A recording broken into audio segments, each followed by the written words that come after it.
মদিনাতে যদি কোনোদিন যান, বাবে জিব্রাইল সেই দরওয়াজাটা এখনো আছে, যেই দরজা দিয়ে নবীর কাছে জিব্রাইল আমিন আসছে 22,000 বার। দাহিয়াতুল কালবির সুরত নিয়ে নবীজির কাছে আসতেন। হযরত জিব্রাইল আমিন এসে সালাম দিয়ে বসে গেলেন। মানবের বেশে জিব্রাইল বসে গেলেন।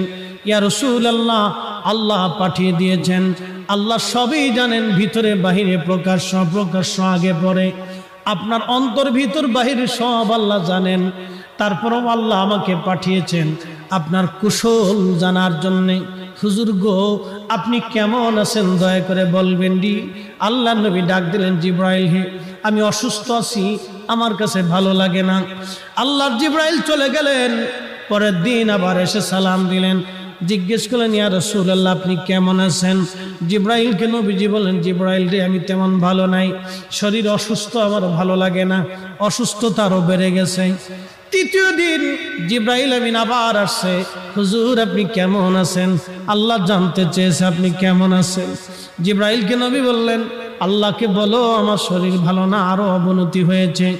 চতুর্থ দিন জিব্রাইল একা আসলেন না, মালাকুল মউত আজরাইল আলাইহিস সালামকে নিয়ে আসলেন। আসার পরে দুইজনে সালাম দিয়ে ভিতরে ঢুকলেন। আল্লাহর নবী বললেন, ভাই জিব্রাইল। উনি কে? বলে আজরাইল। আজরাইল সালাম দিলেন, ইয়া রাসূলুল্লাহ, আল্লাহ আপনার খেদমতে আমাকে পাঠিয়েছেন। হুজুর, আল্লাহ আমার উপরে ফরমান চালু করেছেন, আমার উপরে রুলস আল্লাহ জারি করে দিয়েছেন আপনাকে সম্মানের সাথে নিয়ে যাওয়ার জন্যে। ইয়া রাসূলুল্লাহ, ইয়া হাবিবাল্লাহ, তবে আল্লাহ পাক এটাও বলে দিয়েছেন আপনি অনুমতি দিলে আপনার জান আমি কবজ করব, অনুমতি না দিলে আমি আজরাইল ফিরে চলে যাব। আপনার যতদিন মন চায় ততদিন আপনি দুনিয়ার মধ্যে আপনি উম্মতের মাঝে আপনি থাকবেন। একবার আওয়াজ তুলে বলা যাবে কি আল্লাহু আকবার?